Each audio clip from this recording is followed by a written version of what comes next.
આપણે ગુજરાતી સ્ટુડન્ટ છીએ છે ને, તો આપણને શું લાગે છે કે ભાઈ જીપીએસસી જ મારી માટે છે અને જીપીએસસીમાં એક્ઝામ પાસ કરીશ એટલે હું ગુજરાતમાં રહીશ. જનરલી સ્ટુડન્ટ્સને આ મિથ હોય છે અને ખાસ કરીને જો તો ફિમેલ સ્ટુડન્ટ એટલે કે છોકરીઓને એવું હોય છે કે ભાઈ ગુજરાતમાં નોકરી મળી જાય ને તો સારું. બરાબર, તો આપણે શું કરીએ છીએ, ખાલી જીપીએસસીને ફોકસ કરીએ છીએ કે ભાઈ જીપીએસસી પાસ કરીશું એટલે ગુજરાતમાં નોકરી મળશે, ગુજરાતની બહાર કશે જવું નથી. પણ ઘણા બધા એવા ઓપ્શન્સ હોય છે આપણી પાસે જે સેન્ટ્રલ ગવર્મેન્ટમાં છે. ભલે સેન્ટ્રલ ગવર્મેન્ટના હોય પણ આપણને ગુજરાતમાં જોબ મળવાની, એ એક્ઝામ આપણે પાસ કરીએ તો ગુજરાતમાં જોબ મળવાની શક્યતા પૂરેપૂરી હોય છે. તો એમાં 3-4 ડિપાર્ટમેન્ટ છે. આજે આપણે એના વિશે થોડી વાત કરીશું. તો વિડીયો છેલ્લે સુધી જોજો અને ચેનલને લાઇક ને સબસ્ક્રાઇબ કરજો અને બેલ બટન દબાવજો.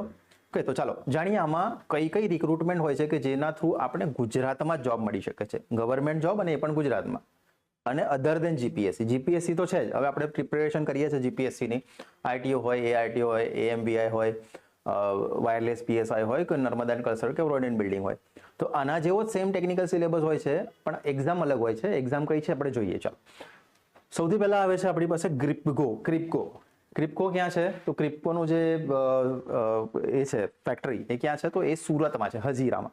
તો હવે આ એક સેમ છે, ગવર્મેન્ટ ઓર્ગેનાઇઝેશન જ છે, કોઓપરેટિવ સોસાયટી છે પણ ગવર્મેન્ટના અંડરમાં આવે છે. તો જો ક્રિપ્કોની એક્ઝામ પણ તમે જો પાસ કરો છો ને તો તમારી રિક્રુટમેન્ટ જે આવવાની શક્યતા છે કે તમારી જે પોસ્ટિંગ જે આવવાની શક્યતા છે ગુજરાતમાં જ ક્યાંક આવશે. ગુજરાતમાંથી બહાર તમને જવાની જરૂરત નથી આમાં.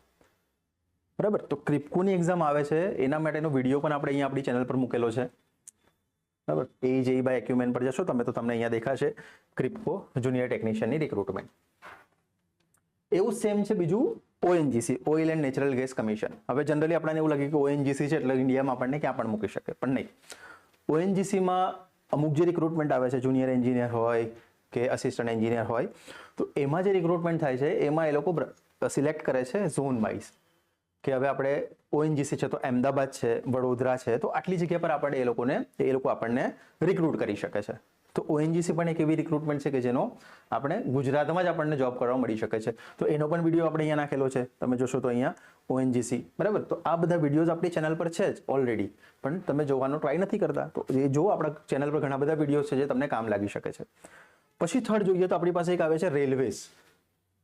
જનરલી આપણને શું લાગે કે ભાઈ આરઆરબીની એક્ઝામ જે આપણી માટે હોય છે, આરઆરબી જેઈની, તો આપણે એ પાસ કરીએ તો આપણે ઇન્ડિયામાં કશે પણ મૂકી શકે, એવું જનરલી મિથ હોય છે લોકોને, પણ નથી. હવે આપણે જોઈએ રેલવે રિક્રુટમેન્ટનું અમદાવાદ ઝોન છે. અગર આપણે જ્યારે ફોર્મ ભરીએ છીએ ત્યારે રેલવે રિક્રુટમેન્ટનું આરઆરબી જેઈની સાઇટ પર જઈને અમદાવાદ ઝોનમાં આપણે ફોર્મ ભરીએ તો આપણને ગુજરાતમાં ક્યાં પણ એ લોકો રિક્રુટ કરી શકે છે. અમદાવાદ છે, સુરત છે, વડોદરા છે, ગાંધીનગર છે, એની આસપાસના એરિયામાં ક્યાં પણ તમારું ડેપ્યુટેશન થઈ શકે છે.